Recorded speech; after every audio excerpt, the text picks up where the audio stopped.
It is my joy to welcome on set with me this evening two wonderful persons. As a matter of fact, I am honored to sit between these two. I should tell you that some years ago, I had the pleasure of walking with a king and didn't know I was walking with a king until later on when his kingdom was revealed. It is my joy to welcome on set with me the president of the Southeastern Conference of Seventh-day Adventists in warm, warm Florida, where they say we have more Jamaicans living in Florida than we have living in Jamaica. Mr. President, it's good to have you with us. Thank you. And with the president is one of his right-hand men, Pastor Wayne Hewlett, and I had the privilege of ministering with Matthew Cristo and Pastor Campolo and Pastor Wayne, along with, and I call him Pastor Dwight Dawkins. But wonderful men, and they came into the country yesterday, and they have been on an exploration, not as tourists, but really investigating, looking at the disaster firsthand to see how they can coordinate help for West Jamaica. President Dr. Michael Owuzu, Pastor Wayne Hewlett, welcome to West Jamaica. Welcome to Montego Bay. So tell me, Mr. President, where were you today? I know you came to the office. We spent a long time walking around. You looked at the disaster here. The president looked at the roof of the building we're in. He looked at what used to be my office. He saw what Melissa has done, and he decided he wanted to go further afield. And so I can tell you he went as far as Black River and all the roads in between. Tell me, Mr. President, about what you've seen today. Sure. Thank you, Mr. President. And I think, let me just first bring greetings on behalf of our team in Southeastern Conference and all our membership. We've been praying for you, and we're looking forward in partnering with you as you go through this rebuilding process. But we began the day, of course, at your office this morning, and then we made our way. First, I think we went to, I'm trying to remember the counties and all that. This is St. James. Yes, you went into Westmoreland, then you went to St. Elizabeth. Ended up in St. Elizabeth. Yes, and in Westmoreland, I think you passed. So in Westmoreland, we stopped at the Belmont Seventh-day Adventist Church, and the devastation was just heartbreaking. I think that church, the whole church is completely gone. Everything is just destroyed, and you know, that was really impactful. We're able to meet some of the members who I think will live next door to the church, and actually got to pray with them. Then from Belmont, of course, we continue on, and our next stop was in I think went to White House. That was White House. I'm trying to remember the name. I tend to say Whitehall, but it's White House. We stopped at White House. Again, we saw the destruction that has been done to that community, and the church over there as well. That was also completely damaged. The whole roof is gone. Some of the walls are standing, but everything is gone. The pews, everything destroyed. And then our last stop was, of course, in Black River, which we understand was the epicenter of the storm. And the devastation in Black River is just like unlike anything that you've seen all over the place. We're able to visit the Black River Seventh-day Adventist Church. Again, the roof of the building is gone. You can see that there are traces that the place was completely flooded. You can see that, the watermarks, in the building. So we just really recognize that I think this process is going to be a long, long process. But by God's grace, we're hoping that we can partner with Mr. President and our brothers and sisters here in the West Jamaica Conference. And we know that by God's grace, with the resilience and the hope that the people have, that West Jamaica will rise again. Thank you, Mr. President. It's an honor and an encouragement to have you on the team. And the president is a very busy president. He has a long trip ahead of him, but he chose that he has to come to see for himself before going on his long trip to Africa.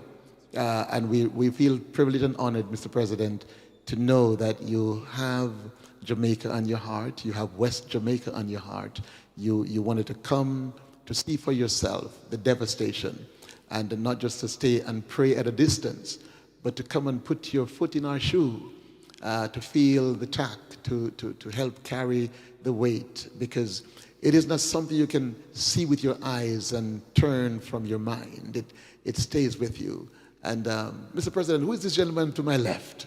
Well, the gentleman to your left is Pastor Wayne Hewlett, and he is our disaster response director for Southeastern Conference, and we could not have been blessed with a better person to lead that relief effort. He's responsible for coordinating all our relief activities and all the plans that we have for Jamaica, and especially for West Jamaica Conference. Thank you. And Mr. President, having listened to him, he hasn't missed a beat, and I'm prepared to recommend him to be honorary Jamaican.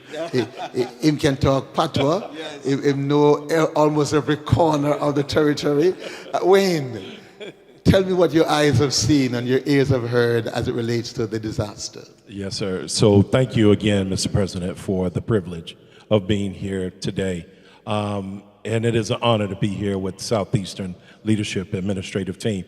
So we did get a chance to see the areas that the President had said that we stopped at. And the wonderful thing about where we stopped at is that despite all of the destruction that we saw, one thing that we did capture is that the leaves and foliage is growing back. Yes, yes. Which means that there is a sign of hope. Which means that this is not an end, that this is just a new beginning. Yes, Thank sir. You, sir. So we had the privilege of going to, again, Belmont and Westmoreland, in addition to White House and on to Black River. Had the privilege again of seeing one of the members that lived right beside the church who gave a testimony as to what happened during the hurricane and how they spent 6 hours hidden in one room in the home, right next to the church, and that they didn't come out until the next morning. And when they did, they saw that the whole church flooded, was gone. And you might not know the danger that they were exposed to, because it is not the first time that we've had serious flooding in the area, and during burial. And so we've lifted the foundation, we've lifted the roof and stuff, but the water came, as you would have seen, watermarked, very high. And so if she lived right next to the church, it means that, I mean, the flooding would have been right also there, precariously dangerous for her as well. Absolutely, absolutely. And even the grandmother, Mr. President, I think she told us that she was trying to hold on to a mattress. That's right. The wind was taking the mattress away, and the children said, "Mom, let it go, let it go." And they did, and they still stayed safe during the time they were there. Yes. So we praise God for that. Mr. President, yes, there are a couple of things I think also that stood out to us. And when I think about it, it actually gives me, the chills and goosebumps. But in Belmont, the church was completely gone. And as we talked with the ladies who live right next door, they did mention that, when Hurricane Gilbert came through, members sought shelter in the church. However, this time nobody sought shelter in the church, and the church was completely destroyed. Yes. And we believe that's a providence of God, because usually that's where people want to go to the church to take shelter. And so we look at that, and then I believe it was at White House. White House. And as we walked through there, we saw a Seventh-day Adventist hymnal on the hymn books, that was ruffled, wet, and it was open to hymn number 103. The 103, yes. And hopefully I can remember all the words.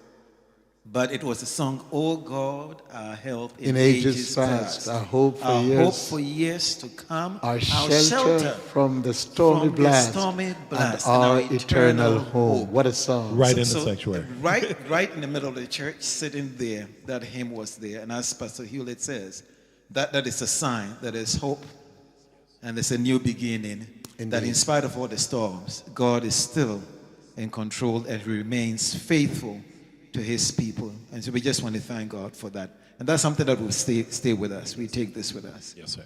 And I'm sure you would have seen homes along the journey. If you've gone into Belmont, you'd have seen homes in the Belmont area that would have been either without a roof or completely flattened. All the way into Black River, it was homes that along the way, along the route, that some were totally just destroyed. There was nothing there. And many who have said that we had spoken with had said that they were taking shelter with family members that were close by or next door neighbors. You know, as you talk about the church, there's a picture, and we had to encourage him. So we have a church, Pastor Brevet was a pastor. He no longer pastors the church, but one of our vice presidents. And last year, November, we went on our 80th anniversary cruise. And so there were enough of us there from administration to have had an adcom. And so right on the ship, we were planning stuff. They say if a group of admins get lost, they will have a meeting and then they'll collect an offering. Well, we're having a meeting. I do believe in helping our young people. And so we were sitting looking at our mentorship program. We have a lot of students who were dropping out of school, some who qualified but couldn't enter. And so we're coming back, and we're looking at, okay, when we get back, we're going to get back right at the end of the semester. How can we help for the new semester? And so this gentleman was walking past. He stopped by. He's a white gentleman. He stopped by to worship with us earlier. And so he recognized my face and said, "What are you guys doing?" I said, "We're in a meeting discussing," and he pushed his head right between myself and another person. And he said, "What are you talking about?" And so I mentioned our mentorship program. And right then and there, he said, "Oh, can I give you guys $25,000? 25,000 US dollars, you know." And so we signed up, and as sure enough as I got back, the 25,000, but he also sent an additional 7,500 to assist a church that Pastor Brevet was working on to put on this roof. Now, in this hurricane, the deacon had the key. And so the folk were saying, "Deacon, open the church." He said, "No, but I would need to get permission. And the hurricane is coming, and it's blowing off roofs, and it's tearing the place apart." And he said, "Well, let me," and as he opened the church door, the wind, like demon possessed, came right through the door, and off went the brand new roof. And he became so distressed and despondent that if he didn't open the door, the roof wouldn't have been gone. And I said, "Listen, if you didn't open the door and those persons got damaged, I would have trouble with you. The fact that you were trying to help is enough for us. The same God that put on the roof will put it on back again." Yes. And so you know, I said over and over that the devil does the dirty work and allow God to get the blame. Right. Especially for persons who are not Christians, and even some Christians who have a difficulty handling suffering. The question of suffering have caused many Christians to walk away from Christ. And the same question of suffering have caused some to stick closer to Christ. And so the depression is real, the suffering is real. And when the devil blew down the house with Job's children, the messenger said, "An east wind from God." The messenger that brought the story to Job says, "An east wind from God. Blow the house down, and all your children are dead." The devil does the dirty work, and God gets the blame. And even in this hurricane, there is a question: if God is so good, why did he allow suffering of this nature? But out of the ashes, the same God who made the world from nothing will help build your life back. The devil stands in the distance.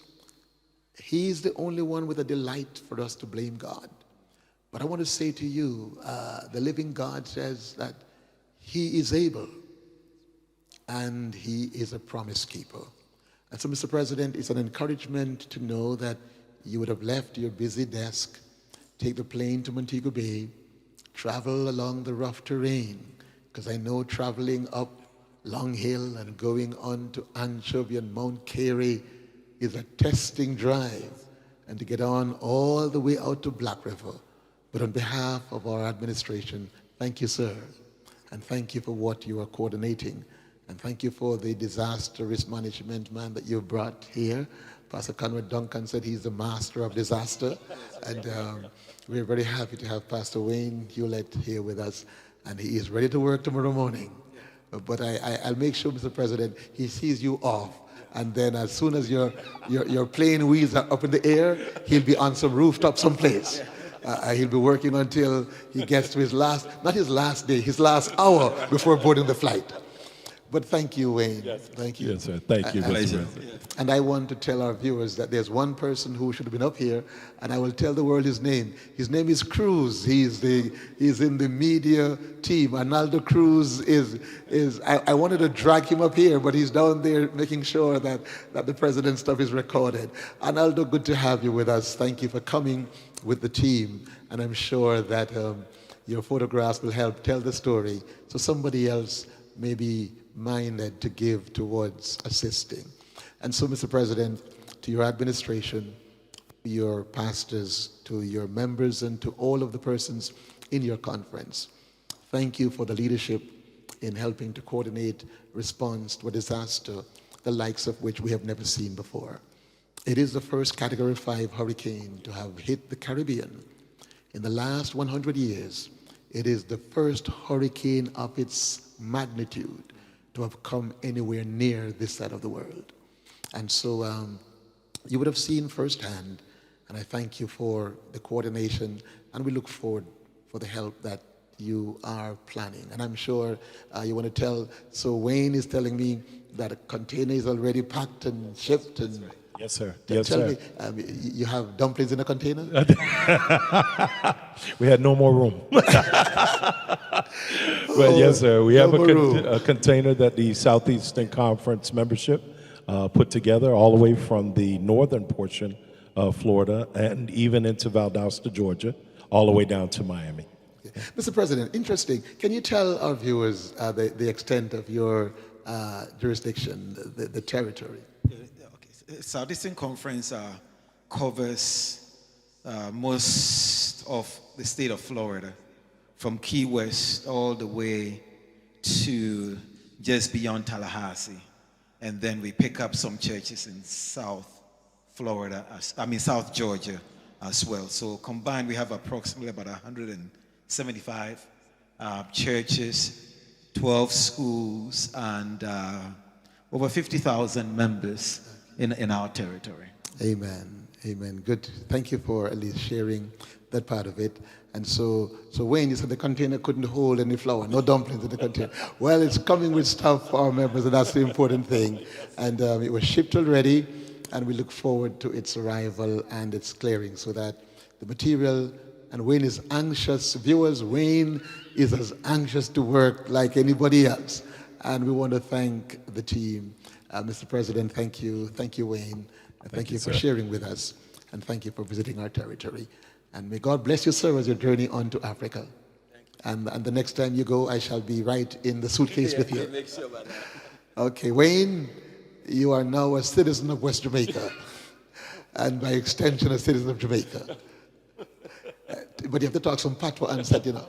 Where you do, yeah. There you have it. There you have it.